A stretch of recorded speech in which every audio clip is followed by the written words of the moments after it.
กันละครั้งหนึ่งซึ่งยังไม่นานเพิ่งผ่านไปเมื่อวันวานมีชายหนุ่ม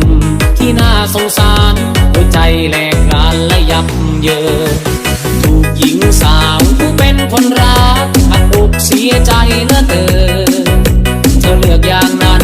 ทิ้งกันก็เชิญถ้าเห็นแก่เงินก็ไปไม่ได้ขี่ม้าขาวเหมือนเจ้าชายคนได้แค่รถเมล์เธอก็เลยไม่ไขว่เควโดดขึ้นรถเข้าไปเป็นนิทานน้ำเน่าเน่ายิ่งกว่านิยายมีเจ้าหญิงและก็เจ้าชายที่ไหนแค่คนจนแล้วก็คนรวยและผู้หญิงมากมา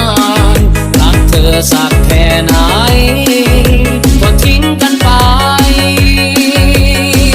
เหลือแค่นิทานน้ำเน่า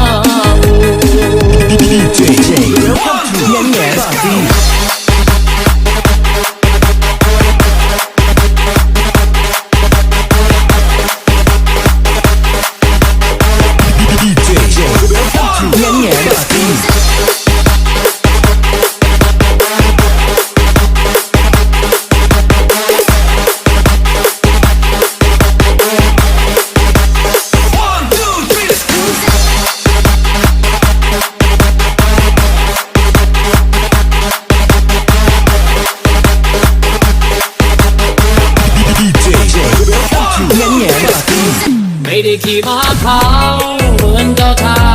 ยคนได้แค่รถเมล์เธอก็เลยไม่ไขว่เควโดดขึ้นรถเข้าไปเป็น